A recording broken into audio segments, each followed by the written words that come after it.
అదేవిధంగా పెద్దలు ఆంజనేయులు రెడ్డి గారికి, వైసీపీ సోదరుడు శ్రీకాంత్ గారికి, 99 వీక్షిస్తున్నటువంటి ప్రేక్షకులకు అందరికీ కూడా నమస్కారాలు. ఇప్పుడు సునీల్ కుమార్ గారు ఆయన లాంగ్వేజ్లో ఆయన మాట్లాడారు. ఆయన నమ్మిన సిద్ధాంతం ఏంది అంటే, ఒక పార్లమెంటు మెంబర్ని తీసుకెళ్ళి కాళ్ళు వాచిపోయేట్టుగా వాంచి పడేసి ఆయన గుండెల మీద కూర్చొని వీడియో తీసి ఆయనకు కావాల్సినటువంటి వారి కళ్ళల్లో ఆనందం చూడడానికి చేసే కార్యక్రమం ఆయన నమ్మిన సిద్ధాంతమా? అంటే అవి ఆ అంశాలు కోర్టులో ఉన్నాయి సురేంద్ర నాయుడు గారు. అంశాలన్నీ కోర్టులో ఉన్నాయి, ఎందుకంటే కోర్టులో ఉన్న అంశాలు కోర్టులో ఉంటాయి సార్, కోర్టులో ఉంటాయి సార్. నేను కోర్టును వ్యతిరేకించి నేను మాట్లాడడం లేదు. ఆయన చేసింది బహిరంగ రహస్యం. ఆయన నమ్మిన సిద్ధాంతం ఏంది అంటే 30 సంవత్సరాలుగా లేనిది ఒక ఐపీఎస్ అధికారి, నేషనల్ లెవెల్లో మెడల్స్ తీసుకున్నటువంటి ఒక అధికారి చాలా మంది ఉన్నారు సార్. బ్రహ్మనాయుడు గారు ఈయన ఒకటే కాదు మెడల్స్ తీసుకున్న వాళ్ళు, చాలా మంది మెడల్స్ తీసుకున్న వాళ్ళు ఉన్నారు. ఇప్పుడు శ్రీలక్ష్మి గారు నేను చూసా, ఐఏఎస్ శ్రీలక్ష్మి గారు తిరుపతి మున్సిపల్ కమిషనర్గా చిన్న వయసులో గోల్డ్ మెడల్ సాధించి మున్సిపల్ కమిషనర్గా అద్భుతమైనటువంటి పేరు ప్రఖ్యాతులు గాంచినారు. కట్ చేస్తే వైఎస్ రాజశేఖర రెడ్డి ముఖ్యమంత్రి అయిన తర్వాత ఆమె పరిస్థితి ఏమైంది? ఆమె ఎందుకు అలా తయారైంది? ఒక గోల్డ్ మెడలిస్ట్ కదా చిన్న వయసులో. ఇప్పుడు ఈ ప్రభుత్వంలో శ్రీలక్ష్మి గారి పాత్ర ఏంటండి?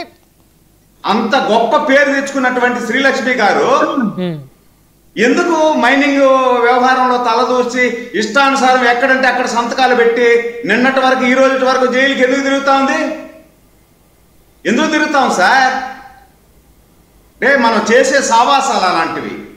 సునీల్ కుమార్ గారు కూడా మెడల్ సాధించుండొచ్చు, కాదని చెప్పడంలే నేను. కానీ మీరు ఉద్యోగ ధర్మాన్ని మీరు పాటించేటప్పుడు ప్రమాణం చేస్తారు కదా, ఐపీఎస్ ఆఫీసర్గా ఒక ప్రమాణం చేసి వస్తారు కదా, నేను ఎక్కడ కూడా రూల్స్ బ్రేక్ చేయను, న్యాయబద్ధంగా ఉంటాను అని. మరి ఎందుకు తీసుకెళ్లారు ఆయన్ని? ఆయన కళ్ళల్లో ఆనందం, ఎవరి కళ్ళల్లో ఆనందం చూడడానికి ఆయన చిత్రహింసలు చేశారు. కట్ చేసి నిన్న మీరు ఇన్ని మాట్లాడుతున్నారు. కాపు వర్గం, దళితులు కలవాలని సునీల్ కుమార్ గారు చెప్తా ఉన్నారు. కలవాలని పిలిపించారు. వాళ్ళు ముఖ్యమంత్రి కావాలా, వీళ్ళు డిప్యూటీ ముఖ్యమంత్రి కావాలని చెప్పి. మరి అంత ఆకాంక్షించే వాళ్ళు మీరు ఎందుకు రాజీనామా చేసేసి ఎలక్షన్లో పోటీ చేయండి, లేకపోతే వాళ్ళందరినీ సమీకరించి మీటింగులు పెట్టుకోండి. చేస్తారేమో, బహుశా సర్వీస్ అయిపోయిన తర్వాత పోటీ చేస్తారేమో. మరి బ్రహ్మనాయుడు గారు మీరు పోటీ మళ్ళా చేసేటప్పుడు అప్పుడు మాట్లాడుకోండి. ఈరోజు మీ వృత్తి ధర్మం ఏంది? మీరు చేయాల్సినటువంటి బాధ్యత ఏంది? మీరు ఏ ఉద్యోగం చేస్తున్నారు అంటే మీ ఉద్యోగ ధర్మం అదేనా? మీటింగులు పెట్టి ఆ కులం ఈ కులం కలవండి అని చెప్పడమేనా మీ బాధ్యత, మీ duty? It is your duty. తప్పేంటని ఇప్పుడు వారు అడిగారు కదా, నేనేమన్నా తప్పు చెప్పానా? మాటల్లో తప్ప రైటా అనేది పక్కన పెట్టండి సార్. మీరు మాట్లాడచ్చా? మీ డ్యూటీ ఏంది? మీ డ్యూటీ ఏంది? ఒక ఐపీఎస్ ఆఫీసర్గా రాజకీయాలు మాట్లాడటమా, లేకపోతే ఆ కులం ఈ కులం కలవండి అని చెప్పడమా? అంటే ఆ కులం ఈ కులం కలవండి అంటే ఇండైరెక్ట్ గా మిగతా కులాల వాళ్ళందరినీ తరివేయండి, తోసేయండి. ఓకే, సురేంద్ర నాయుడు గారు స్టక్ అయినట్టున్నారు. రైట్, మనతోటి జ్వాలాపురం శ్రీకాంత్ గారు ఉన్నారు, ఎస్ఆర్ కాంగ్రెస్ పార్టీ. శ్రీకాంత్ గారు నమస్తే అండి. నమస్తే బ్రహ్మనాయుడు గారు. ఛానల్లో ఉన్న సభ్యులకి మీకు మీరు స్టక్ అయ్యారు, అందుకని నేను శ్రీకాంత్ గారి దగ్గరికి వెళ్ళా. సరే, మీరు కంప్లీట్ చేయండి అయితే. కాబట్టి మీరు ఒక ఐపీఎస్ ఆఫీసర్గా మీరు బాధ్యతాయుతమైనటువంటి మెడల్స్ సాధించా అన్ని సంతోషం. సాధించినప్పుడు ఆ గౌరవాన్ని నిలబెట్టుకోవాలా. మీరు రిటైర్డ్ అయ్యేంత వరకు అది నిలబెట్టుకొని రిటైర్డ్ అయిన తర్వాత మీ ఇష్టానుసారం మీరు చేసుకొని తప్పులేదు. మీరు స్వేచ్ఛగా మీకు కావాల్సింది మీరు మాట్లాడచ్చు. మీరు ఏ కులం పక్కైనా మాట్లాడచ్చు, ఏ పార్టీ పక్కైనా మాట్లాడచ్చు. మీరు ఒక ఐపీఎస్ ఆఫీసర్గా ఉండేటప్పుడు ఈ విధంగా మాట్లాడడం కరెక్ట్ కాదనేదే కదా. కాదు వారు ఏం మాట్లాడింది కరెక్ట్ కాదు అని అంటున్నారు.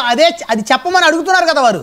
చెప్పండి ఇప్పుడు ఆయన మాట్లాడింది అంటే నేను చెప్తున్నా, మీరు మాట్లాడింది కరెక్ట్ ఏది కాదు అంటే ఈ రెండు కులాలు ఒకరు ముఖ్యమంత్రి కావాలా ఒకరు ఉప ముఖ్యమంత్రి కావాలా అనే దానితో మీకేంది, మీకు ఏ హోదాలో ఆ మాట మాట్లాడుతున్నారు? ఒక రాజకీయ నాయకుడి హోదాలో మాట్లాడుతున్నారా? ఒక ఐపీఎస్ ఆఫీసర్ హోదాలో మాట్లాడుతున్నారా?